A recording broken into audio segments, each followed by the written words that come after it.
Today, we're going to learn about shading.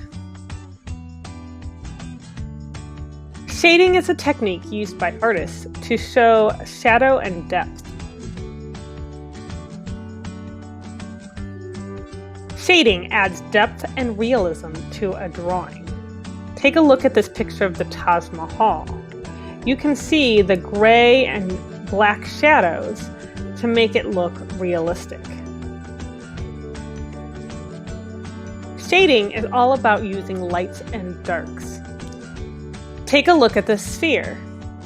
The edge of the sphere is really dark, but it gradually gets lighter, and at the edge of the sphere, it's extremely light. That is shading. It creates a more three-dimensional look.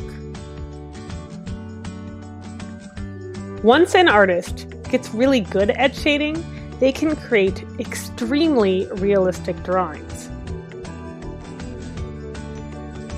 Here's a good example from M.C. Escher. The hands are shaded really nicely and makes it look really realistic. In contrast, the sleeves are not shaded. That's just a line drawing, and it looks slightly less realistic. Today, we are going to practice shading. You will need paper, pencil, and crayons. To learn shading, we are going to start simple. We are going to draw a simple circle and learn to shade it to look like a sphere. And then we are going to draw a simple triangle and shade it to look like a cone.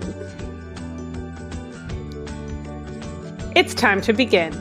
I will show you step by step how to do this on Zoom.